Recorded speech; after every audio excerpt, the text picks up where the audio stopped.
Come in. Thank you for seeing me at such short notice, Miss Wright. It's no trouble, Mr. Timpson. I know you have a lot of planning to get through before we return on Monday, so I'll try and make this as quick as possible. I did have some questions about the curriculum, actually, if there's enough time.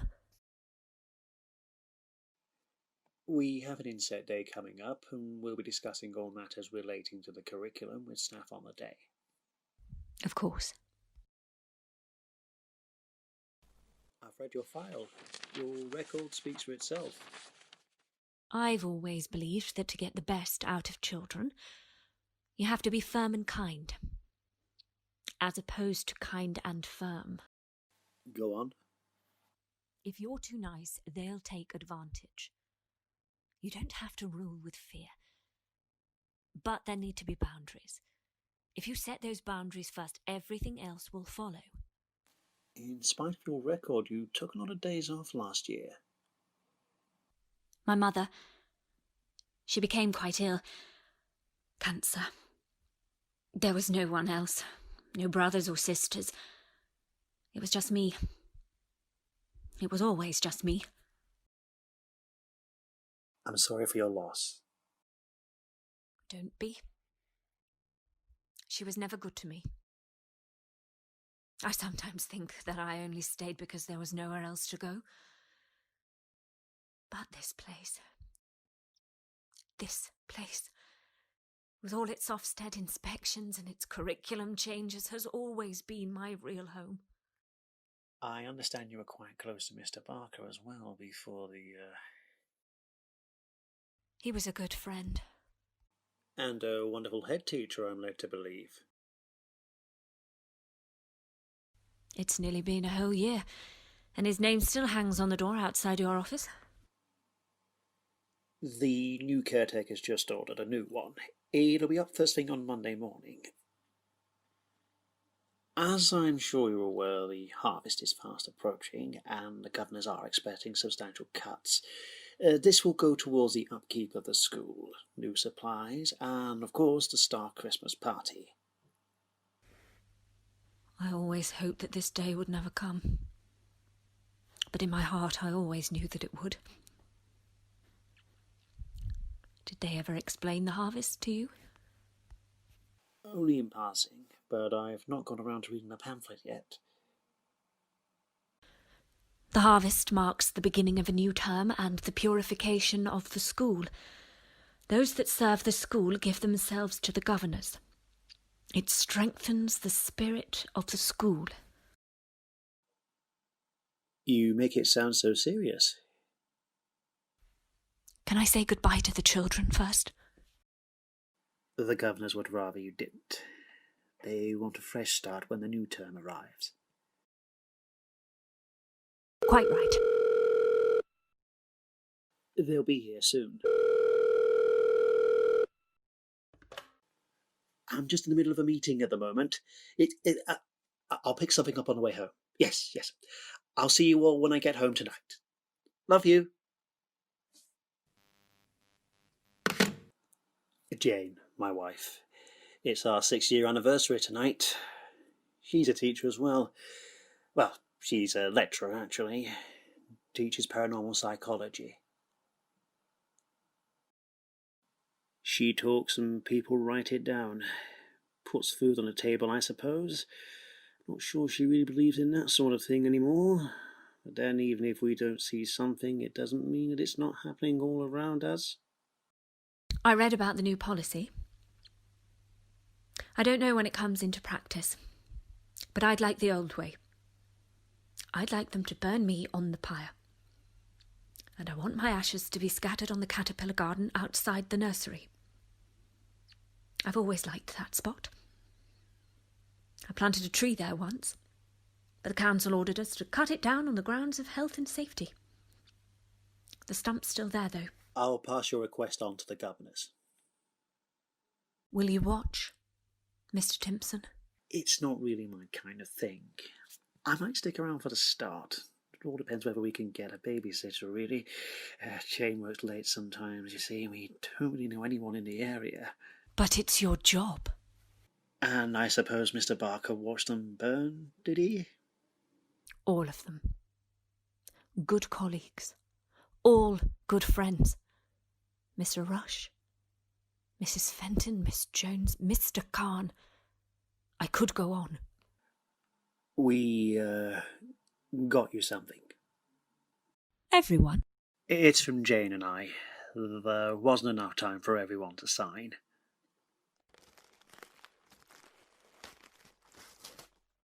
They told me there's no room for sentimentality in this job, and that what we do is for the greater good. But you still get attached. We're only human. Well, Miss Wright, thank you for your time. We'll never forget your contribution. You'll always be a part of this fine institution. They'll come for you one day, you know. Doesn't seem like it now, but they will. And when that time comes, even if they won't, I will be at your side.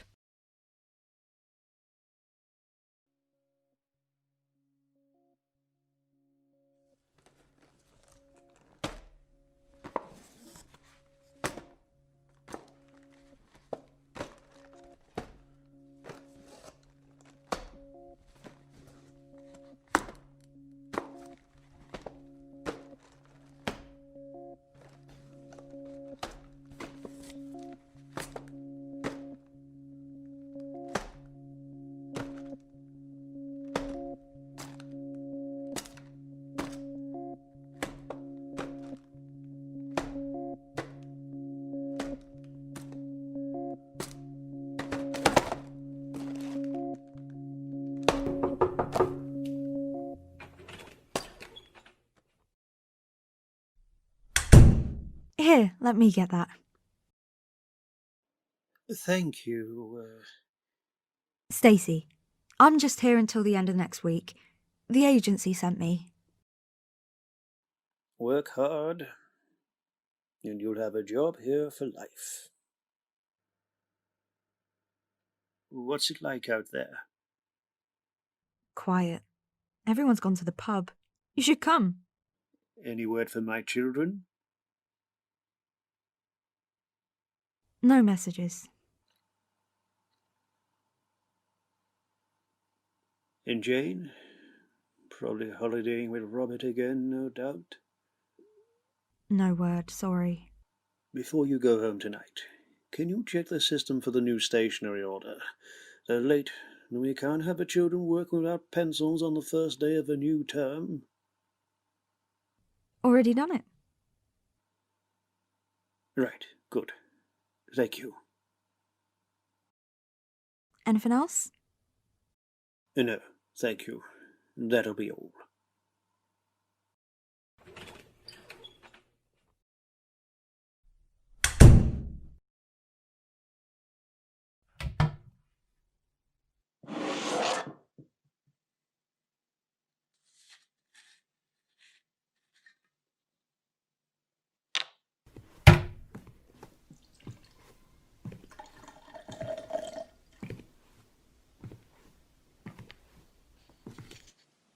Such a pretty thing. Quite the typist, too. I should like to keep my eye on that one. This is some trickery. Some kind of bad joke. I assure you, Mr. Timpson, it's quite real. But they said you burned. And how glorious it was when the town choir sang and the flames licked my heels. But how can you be here? Because life works in mysterious ways. And wasn't it you who once said, just because we can't see something doesn't mean it's not happening all around us? And now, your time has come, just as it did for me. What's in the boxes? Uniforms, textbooks, trophies, all necessities if we want to hit the ground running this year. Of course. There's no easy way to say this, but the governors wanted you to have this.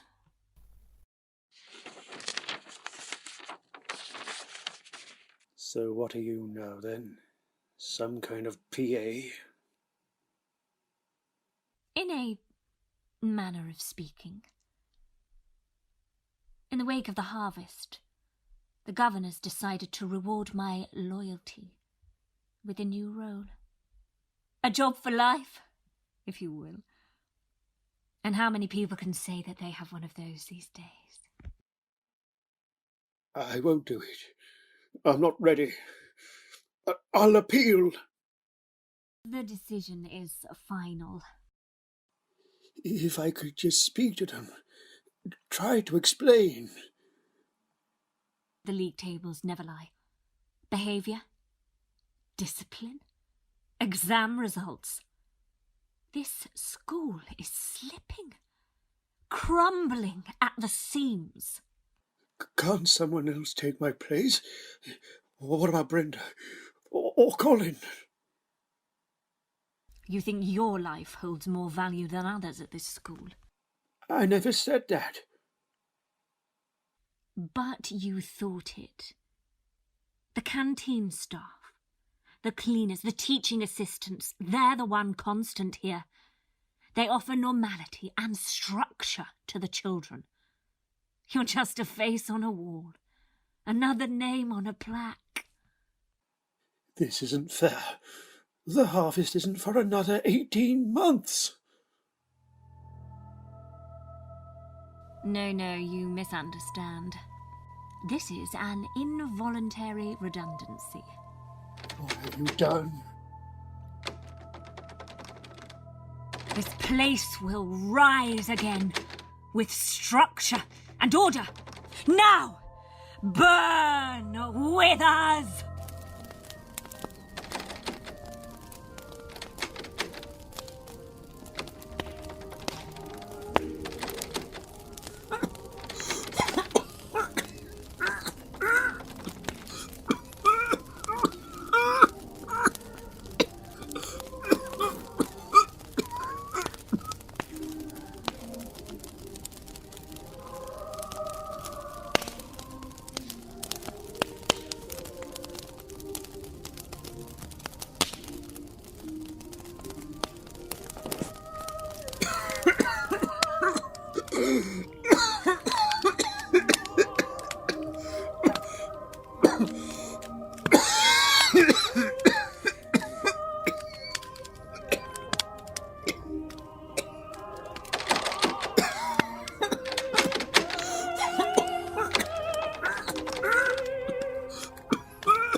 That was Lockdown Theatre, Episode 1, The Harvest. The Harvest was written, produced and edited by Adam Blaize, and your performers were Steve Cain, playing the part of Mr. Timpson, Lucy Avison, playing the part of Miss Wright, and Sasha Blore, playing the part of Stacey. Thank you so much for listening to Lockdown Theatre, Episode 1. Don't forget to subscribe, and you can follow me on Twitter at Adam Blaize Lives. Thank you once again, and we look forward to bringing you Lockdown Theatre, Episode 2, Last Christmas.